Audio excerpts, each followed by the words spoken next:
الله أكبر الله أكبر بسم الله الرحمن الرحيم শহীদরা কখনো মৃত্যুবরণ করে না, বরং তারা অমর হয়ে বেঁচে থাকেন প্রতিটি স্বাধীনতাকামী মানুষের হৃদয়ে। আর আজ তেহরানের রাজপথে আছড়ে পড়া এই বিশাল জনসমুদ্রের গর্জন যেন সেই চিরন্তন সত্যটিকেই নতুন করে প্রমাণ করছে।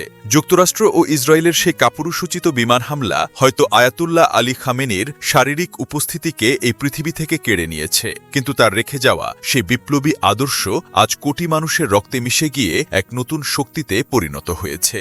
ঘাতকরা ভেবেছিল সর্বোচ্চ নেতাকে হত্যা করলেই হয়তো ইরানের প্রতিরোধের আগুন চিরতরে নিভে যাবে, কিন্তু তারা বুঝতে পারেনি যে একজন শহীদের রক্ত হাজারো নতুন বিপ্লবীর জন্ম দেয়। তেহরানের আকাশ বাতাস কাঁপিয়ে আজ যখন কোটি মানুষের কণ্ঠে আমেরিকার নিপাত যাক আর ইসরায়েল ধ্বংস হোক ধ্বনি উচ্চারিত হচ্ছে, তখন তা কোনো সাধারণ স্লোগান মনে হচ্ছে না। এটি মনে হচ্ছে সত্য ও ন্যায়ের এক ধারালো তলোয়ার, যা সাম্রাজ্যবাদী ষড়যন্ত্রের সমস্ত জাল ছিন্নভিন্ন করে দিতে প্রস্তুত। এই আওয়াজের তীব্রতায় আজ পশ্চিমা পরাশক্তির সব দম্ভ আর অহংকার ধূলিসাৎ হতে বসেছে।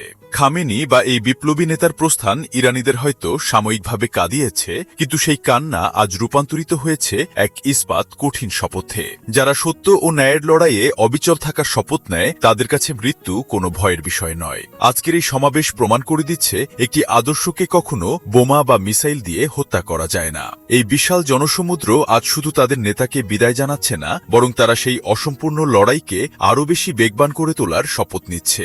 এই শোক আজ আর কোনো দুর্বলতা নয়, বরং এটি হল আগামী দিনের এক ভয়ঙ্কর ঝড়ের পূর্বাভাস, যা খুব শীঘ্রই আছড়ে পড়বে শত্রুদের ঘাঁটিতে।